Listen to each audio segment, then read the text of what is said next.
Good morning, my dear students. Welcome to Maths World. Chapter number 11, Algebra. Already we have started this chapter in our previous class. There we have discussed what is algebra, that is a branch of mathematics which deals with the numbers, variables and its operations. Then we have seen what is a variable. It can be said it is a value which varies at different times, and mostly English alphabets are used to denote those numbers. Then we have seen different patterns of matchsticks forming different alphabets, and from that we have derived common formula using variable to show how many matchsticks will be required to form those letters.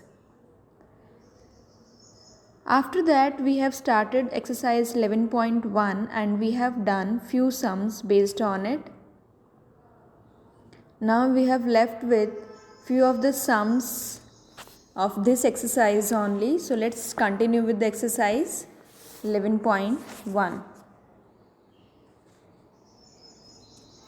Up to question number 7, that was about Radha who was drawing a dot rangoli. We have done that one. Now we will proceed further with the next question, that is 8th one. What is the question given here is, Leela is Radha's younger sister. We have just talked about Radha, and here they are saying, Leela is Radha's younger sister. Now what is the another statement? Leela is 4 years younger than Radha. 4 years younger, that means if Radha's age is suppose 10 years, 4 years younger means less than 4. So 10 minus 4 will be 6, the age of Leela.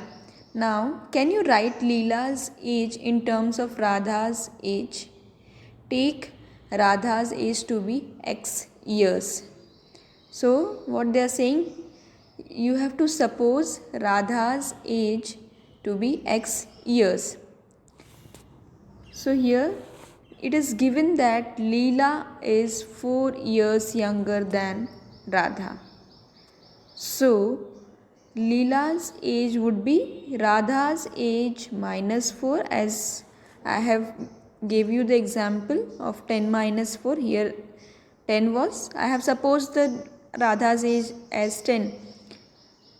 But here it is said that Radha's age is x years. So Leela's age will become x minus 4 years, and there again you have to mention where x is equals to Radha's age. So I hope this is very simple sum and you can do with full enjoyment. Now let's proceed with the next question. 11.1, 9th sum. Do you like sweets? Yes, of course. I think that most of you would be liking to eat different kinds of sweets. So here one mother is there who has made laddus. She gives some laddus to guests and family members. Still 5 laddus remain. The mother has made laddus. How many she has made? That was not counted. But after giving some laddus to guests, those who are coming to their home, and family members, still 5 laddus remain. If the number of laddus mother gave away is L, how many laddus did she make? So how many laddus she has made, that can be found with the help of algebra. So number of laddus given away is L, that is mentioned in the question. Number of laddus remaining after distribution is 5.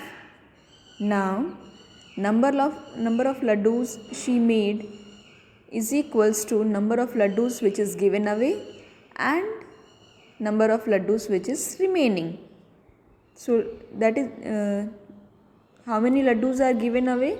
That is L, and remaining laddus are 5.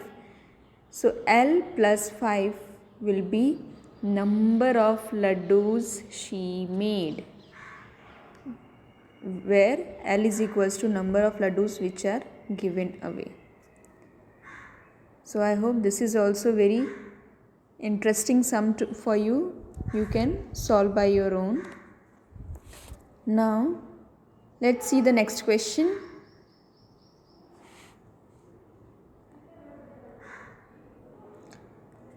(11.1) The 10th sum is regarding to oranges, that is fruits. Oranges are to be transferred from larger boxes into smaller boxes. As you can see in the figure, this one is a larger box. From here, oranges are to be transferred to these two smaller boxes. When a large box is emptied, the oranges from it fill two smaller boxes completely, and still 10 oranges remain outside. As you can see here, 10 oranges are remaining. 1, 2, 3, 4, 5, 6, 7, 8, 9 and 10. So these are remaining which are not fitted in these two small boxes. So if the number of oranges in a small box are taken to be x, that means in one box it is x, in two boxes if it is x, what is the number of oranges in the larger box? What are the number of oranges which are there present in this large box? We have to find out this. So first, as we have done earlier in all the sums, we have to first write what is given. So given here as, if all oranges of large box is transferred into small box, we fill two small boxes, as you can see in the figure, and 10 oranges are remaining. So number of oranges in large box is equals to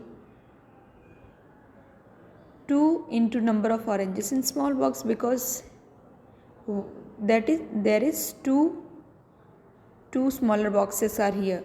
So 2 into number of oranges in a small box plus 10 for remaining oranges which are remaining outside. So let the number of oranges in a small box is x. In one small box if it is x, so for two boxes it will be 2x, because 2 will be multiplied with x. So 2 into x is 2x, and plus here it should not be 1, it should be 10. Here you will make the changes. 2x plus 10. So 2x plus 10 is equal to number of oranges which are present in large box, and what is x here that you have to mention, it is number of oranges in small box. In small box means in one small box you have to consider, not in both. Okay. I hope the sum is clear to you. The only changes you have to make here, this is a typing mistake. Here it should not be 1, it should be 10. And solve it properly into your note. Now we have reached to the last question of this exercise, that is 11th one. Let's see what is there.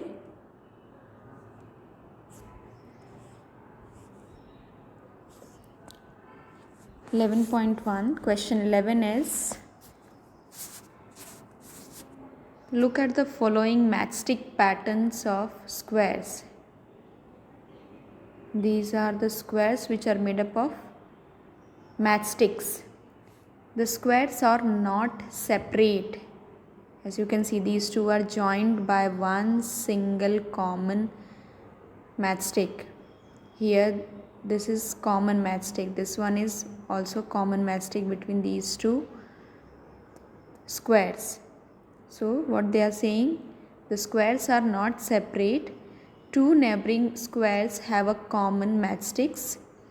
Observe the pattern and find the rule that gives the number of matchsticks in terms of the number of squares. What you have to do? You have to observe the pattern and find the rule, that is generalized rule, by using variable that gives the number of matchstick in terms of the number of squares. What one hint is given here, if you remove the vertical stick at the end, you will get a pattern of C's. As you can see here, this one was your square. This one matchstick is removed from here. So what you can see, this is making C. From here also, this is of two squares, but only one matchstick of the last one is removed. So it is forming 2C. 1, 2C together they are forming, which are joined. So when you will just remove one matchstick from the end, just one, this one is removed, so here C is 1C. From 2 also 1 should be removed, so you will get 2C. Then here also 1, if it is removed, you will get 3C. So what you can notice here is, for making pattern of C, you don't have to remove all common matchsticks. Only one which is at the end, that is to be removed, and you will get the pattern of C. Now let's solve the sum. This figure is given into your textbook only. So based on that, I have made this table number of squares, that is 1, 2, 3 and 4. 1, 2, 3 and 4. Number of matchsticks required. In first, as you can count, 1, 2, 3 and 4. So this you can see 1, 2, 3 and 4. So 4 matchsticks. In second one, how many? 1, 2, 3, 4, 5, 6, 7. So 7 matchsticks are required. In third, 10 matchsticks are required. Let's count it down. 1, 2, 3, 4, 5, 6, 7, 8, 9 and 10. Similarly, in fourth requires 13 matchsticks. So what you can see, the pattern here is, first square needs 4 matchstick, in the second you need 7. So how many are added here? 3 matchsticks are added. 4 plus 3, 7. 7 plus 3, 10. 10 plus 3, 13. So like that you can make the table. For 5, I would require 13 plus 3, 16 matchsticks. Understood? Now we notice here that if we remove one matchstick from the end, as I have shown here, if you will remove this one matchstick from the end, we get a pattern of C. 1C, 2C, 1C, 2C, then 3C, 4C,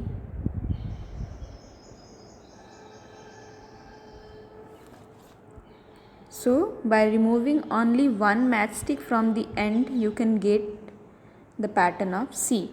Now how to get the generalized formula for this table?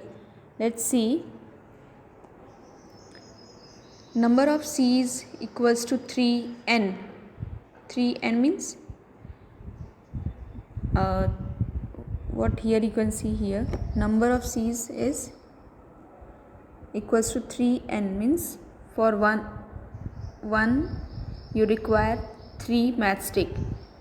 So for making one C you require 3 matchstick, that is why it is 3n. n means any natural number. So suppose I require 1 square, so 3 ones are 3 matchsticks are required, as you can see here. So if we add one vertical line to the pattern of C's, again we get our square. As you can see here in the figure, adding one vertical line to all the C's. For first, if we'll add here one matchstick, this will become again square. Then this will also, if we'll add here, this will become square. Here also one should be added, so this one become 3 squares. One matchstick, so 4 squares. Now, number of matchsticks is equals to 3 into number of squares. This one is written here as 3 into number of squares plus 1 to be added to make it square, because this was for making C only. But after making it C, you have to add one more, then only it will make the square. Okay. So 1 should be added at the end. So 3 multiplied number of squares plus 1 gives the number of matchsticks required in the particular squares. So where x is number of squares, number of matchsticks equals to 3 into x plus 1. So in this way you have to find out the generalized common rule for the number of matchsticks required to make the squares. Similar sum is given into your textbook, B part of this question, for making triangle. So you have to do it by your own. I'll be giving you solution of this question later on.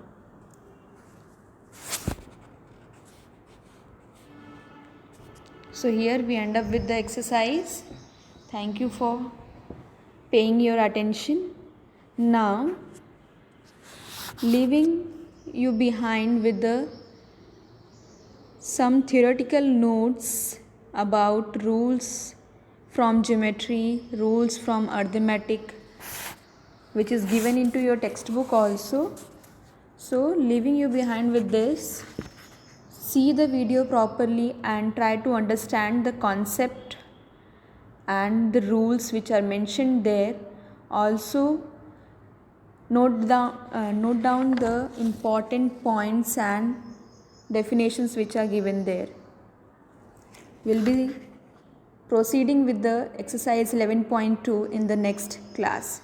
Thank you. Use of variables in generalizing mathematical rules. Variables allow us to express many general rules or formulae in a concise and an easy way.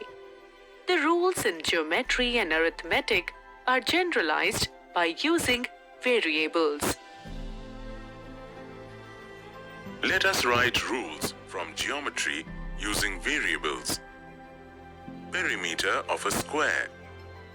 We know that perimeter of a square is the sum of all 4 equal sides.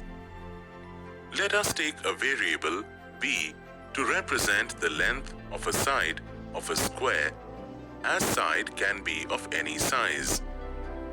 Then, perimeter of square is equal to 4 into b. Perimeter of a rectangle. Perimeter of rectangle is the sum of all 4 sides in which opposite sides have the same length. Let the variables s and t represent length and breadth of the rectangle respectively. Therefore, perimeter of rectangle is equal to 2 times sum of s and t. Here, both s and t are variables. They can take any independent value. That is, the value one variable takes does not depend on the value of the other variable. Thus, the concept of variables is very useful in writing general rules and formulae. Let us now learn to write rules from arithmetic using variables. There are some rules for arithmetic operations such as commutativity of addition of two numbers, commutativity of multiplication of two numbers, distributivity of numbers. Commutativity of addition of two numbers. If even after changing the order of the numbers, the result obtained after adding them remains the same, then the numbers are said to be exhibiting the commutative property. Let us work out an example. Here, we find that 3 plus 4 is equal to 7 and 4 plus 3 is equal to 7. Thus, order of addition of 3 and 4 does not change its sum. Here, we also find that sum of 2 and 3 is same as the sum of 3 and 2, that is, commuting the order of numbers in addition does not change the sum.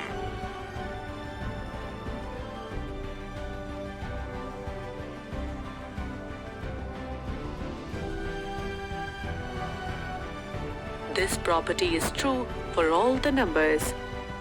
Therefore, it can be represented in the form of variables as a plus b is equal to b plus a, where variables a and b can take any value.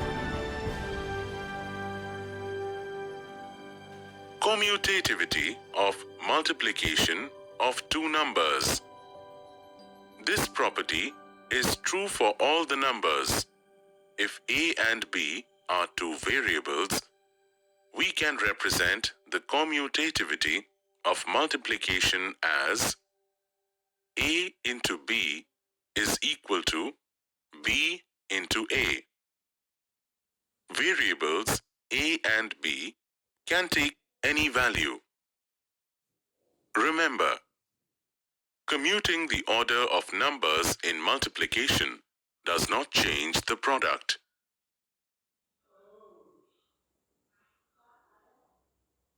Let us work out an example. There are 3 bunches of 5 flowers.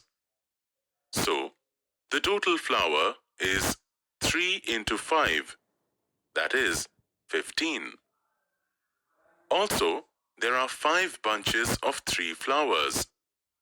So, the total flower is 5 into 3, that is 15. We see here that 3 into 5 is equal to 5 into 3.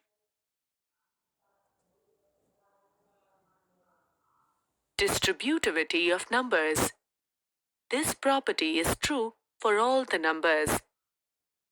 If a, b, and c are 3 variables, each of which can take any value, then a, b plus c is equal to a into b plus a into c.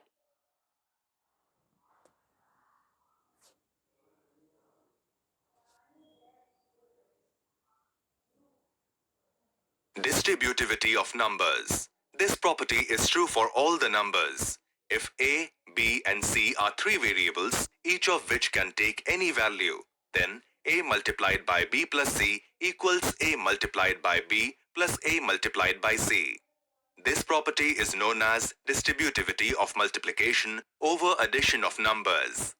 Multiplying the sum of two numbers by another number is the same as multiplying each addend by that number and then adding the products. Now, we learn how to multiply across the parenthesis. Each element inside the parenthesis is multiplied by the element outside the parenthesis. Here, first we distribute a to b, then distribute a to c.